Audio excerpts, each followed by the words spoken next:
আল্লাহকে কে সৃষ্টি করল? আল্লাহ যদি সব সৃষ্টি করে থাকে, নাউজুবিল্লাহ, আল্লাহকে কে সৃষ্টি করল? আল্লাহকে যদি কেউ সৃষ্টি করে থাকে তাহলে সে তো আল্লাহর স্রষ্টা হয়ে যাবে, তাই নয় কি? নাউজুবিল্লাহ। তাহলে এভাবে পিছনে যেতে যেতে তো একটা জায়গায় শেষ হতে হবে। একটা, আমরা যখন ফিলোসফি পড়েছিলাম একটা তত্ত্ব ছিল, তার নাম হচ্ছে কার্যকারণ তত্ত্ব।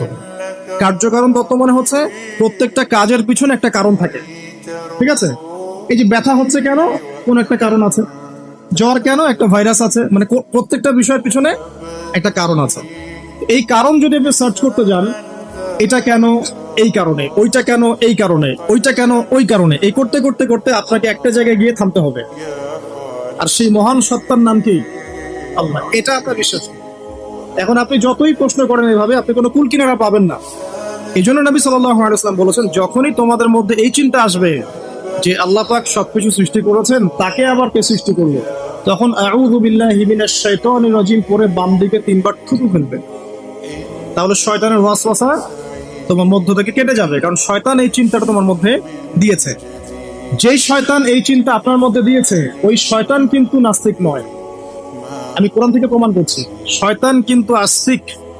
যখন শয়তানকে বের করে দেওয়া হচ্ছে জান্নাত থেকে, ওই যে সেজদা না করার কারণে, শয়তান বলেছে রব্বি আনজিরনি ইলা ইয়াউমি ইউবআসুন। শয়তান আল্লাহকে বলছে রব্বি, হে আমার রব, আনজিরনি, আমাকে অবকাশ দিন, ইলা ইয়াউমি ইউবআসুন, সেই দিন পর্যন্ত যেদিন সবাইকে পুনরুত্থিত করা হবে। মানে এখানে শয়তান আল্লাহকে রব বলে ডাকছে, বুঝতে পারছেন না? শয়তান আল্লাহকে বলছেন রব্বি, হে আমার রব। শয়তান কি আস্তিক না নাস্তিক? অথচ শয়তান পৃথিবীতে এসে চ্যালেঞ্জ নিয়েছে যে সে পুরো মানব জাতিকে জাহান্নামে নিয়ে যাবে।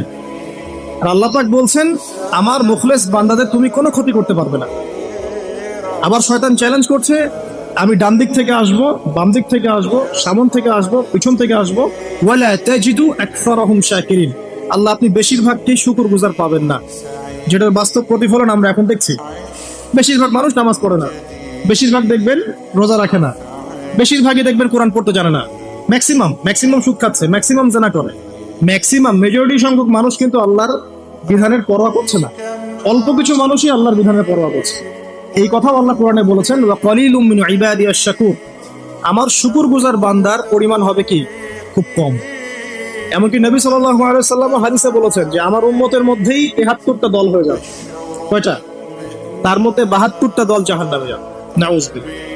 আর মাত্র একটা দল যাবে জান্নাতে, যার ব্যাপারে নবীজি বলছেন, মা আনা আলাইহি ওয়া আসহাবি, আমি যার উপরে আছি এবং আমার সাহাবীরা যার উপরে আছে। মানে পৃথিবীর যে কোনো জায়গার মানুষ, যে কোনো দেশ, যে কোনো ভাষা, যে কোনো রং বর্ণ ইত্যাদি